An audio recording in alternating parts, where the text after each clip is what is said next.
નમસ્કાર સર્વ દર્શક મિત્રોને સ્વાગત છે તમારું અમારા નવા એક વ્લોગમાં જેનું નામ છે પરાગ ખાતા વ્લોગ. મિત્રો, માહોલ જોઈને તમને ખબર પડી ગઈ છે કે વાતાવરણ આપણું જામી ગયું છે અને વરસાદ આવવાની તૈયારી થઈ ગઈ છે. જુઓ તમે છે આથી તો કોકે કીધું છે કે સમય પડે ત્યારે નહીં, પણ જ્યારે યાદ આવે ને ત્યારે પોતાના લોકોને યાદ કરી લેજો. એનું કામ છે કે સંબંધ છે ને એ ફુરસદથી નહીં પણ લાગણીથી બંધાઈ જાય. આ વાત સાથે આ ચીજ સાથે શરૂ કરીએ આજની નવી રેસીપી. મિત્રો, આજનું આ વાતાવરણ જોઈને મને તો મન થઈ ગયું છે કંઈક ચટપટું ખાવાની. તો આવું એક ચટપટું તમારા માટે સરસ મજાનું વ્યંજન લઈને અમે આવી ગયા છીએ, જેનું નામ છે મિસળ. જે અમારી ઘરે કેવી રીતે બને છે એ તો પૂછવું પડશે અમારા હોમ મિનિસ્ટરને. તો ચાલો ઝડપથી શરૂ કરીએ અને બનાવી લઈએ. અંબા અંબા, જય શ્રી કૃષ્ણ. જય શ્રી કૃષ્ણ. તૈયારી થઈ ગઈ મિસળની?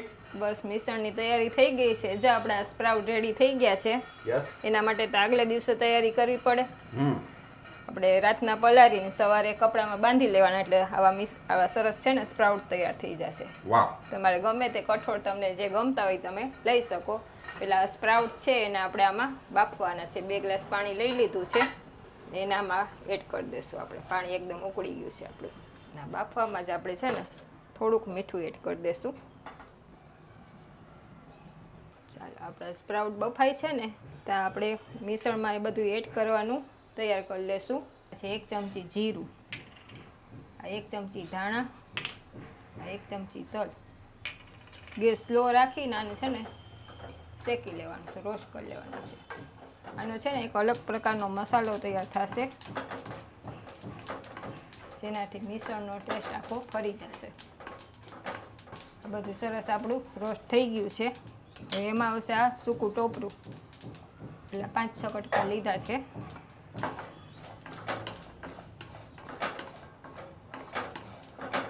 મસાલાનો છે ને આખી સુગંધ બેસી જાય સરસ ફ્રાય આ રીતે રોસ્ટ કરીએ ને એટલા માટે. હવે આ છે 1 ગાંઠિયો લસણનો, એટલે 8 થી 10 કળી લસણની. આ છે 2 ઇંચ આદુનો ટુકડો. બધું એડ કરતું જવાનું ને સાતળતું જવાનું, શેકતું જવાનું. બધું કલર ચેન્જ થઈ ગયો છે, આ શેકાઈ ગયું છે. હવે આ 2 મોટી ડુંગળી છે, એને આ રીતે મોટા કટિંગ કરી એને આમાં એડ કરી દઈશું. આ એકદમ ઝડપથી બની જાય. આ રીતે તમે કરશો ને એટલે મસાલો ને બધું ગ્રેવીનું જે વધારે વાર લાગે એ પહેલાં આપણે એડ કરીને શેકવું છે. મસ્ત બધું ફૂટે છે ને. આ બધું આપણે રોસ્ટ થઈ ગયું છે. આપણે ગેસ ઠાર નાખશું. હવે સુગંધ સરસ આવે નહીં બધી. યસ. ચાલો, આ ઠંડુ પડે ને એટલે આને આપણે મિક્સરમાં ગ્રાઇન્ડ કરવાનું છે. આ બાજુ આપણા સ્પ્રાઉટ છે એ થઈ ગયા હોય તો ચેક કરીએ. અને સાવ કૂક નથી કરવાના, 80% જ કરવાના છે. એટલા માટે જો આ રીતે ચેક કરવાના. જે 2-3 મિનિટની વાર છે. ચાલો, આને આપણે ઠંડુ પાડી લઈશું એટલે આને ગ્રાઇન્ડ થઈ જાય.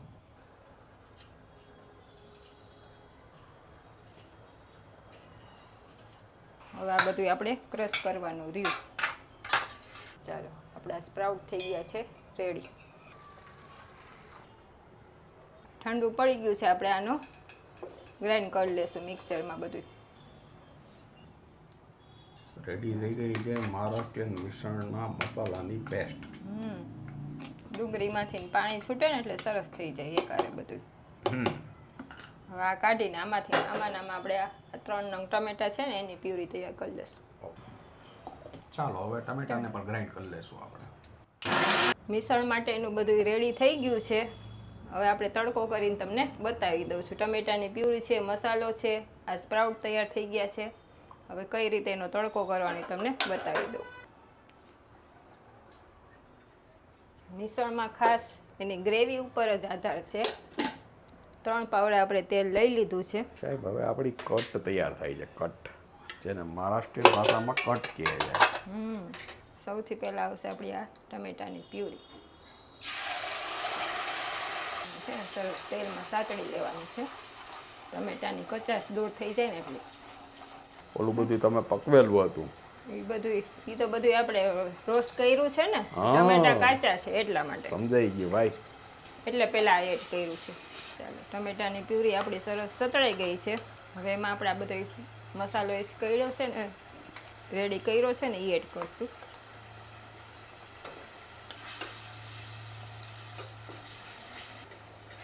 બધું છે ને આ સ્ટેપ કરવું જરૂરી છે તો જ તમારું સરસ એકદમ ટેસ્ટફુલ થશે બહાર જેવું. મસાલા જે રોસ્ટ કરેલા હોય ને એની સુગંધ છે ને એકદમ ઉભરીને આવે છે અને આખી અલગ જ સુગંધ આવે છે એની. જે આના ટેસ્ટને એક અલગ લેવલે લઈ જાય છે. બધું સરસ સતળાઈ ગયું છે. હવે આપણે આમાં છે ને બધા મસાલા એડ કરી દઈશું. આપણા રૂટિન મસાલા હોય એ આવી ગઈ હળદર પાવડર 1 ચમચી કલર માટે, 1 ચમચી ધાણા જીરું પાવડર, કારણ કે ધાણાને આપણે બધું એડ કર્યું છે એટલા માટે.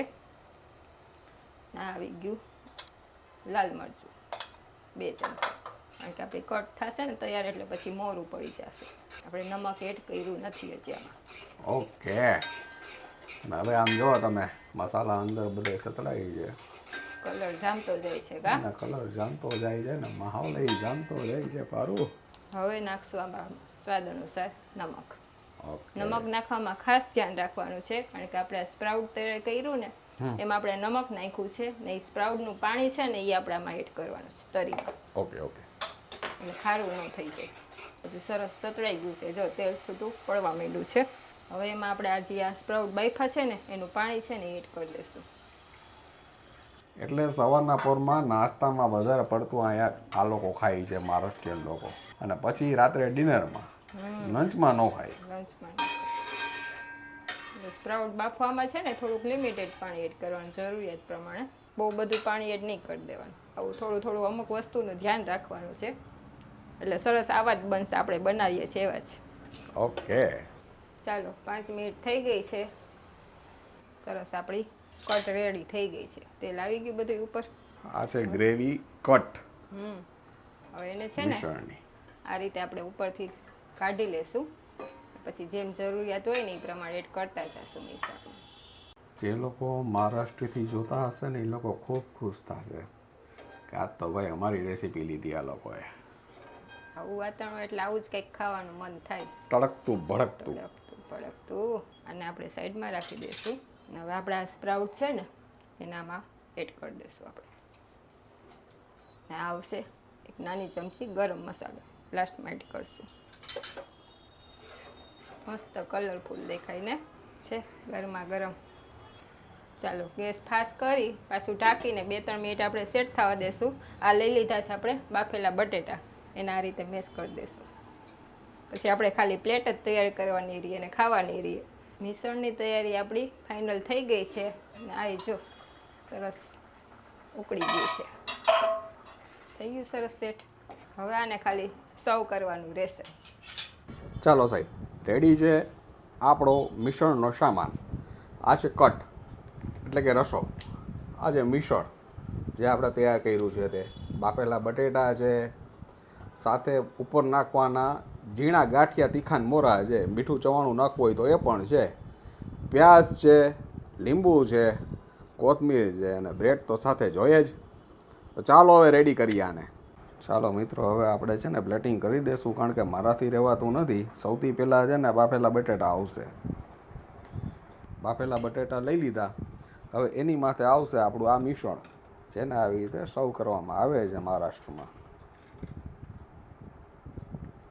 અને હું તો ત્યાં ગયેલો છું એટલે મેં ત્યાં ખાધેલું છે એટલે મને ખબર છે.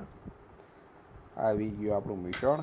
એની ઉપર સરસ મજાનું તીખાના મોરા ગાંઠિયાનો ભૂકો આવે છે. જેને મન થાય એટલું નાખે છે. માથે આપણે ચવાણું પણ નાખશું, કારણ કે આપણે ગુજરાતી છે ને એટલે આપણે કાંઈક અલગ જોઈ. એની માથે આવશે આ ડુંગળી, મસ્ત મજાનું લીંબુ. રેડી છે આપણું મિશ્રણ, જેને બ્રેડ સાથે ખાવાની ખૂબ મજા આવે છે.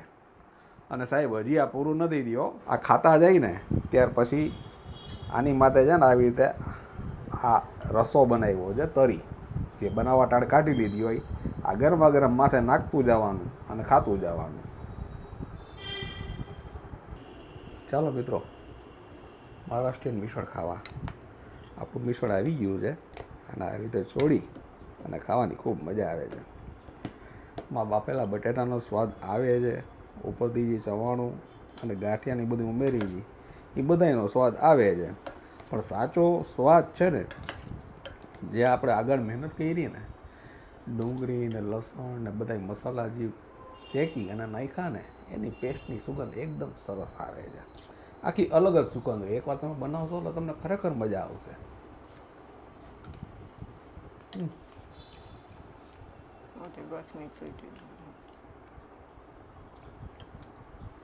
એમાં આ બ્રેડ હોય કાંઈ ઘટે નહીં ભાઈ. ચાલો બધાય મિસળ ખાવા.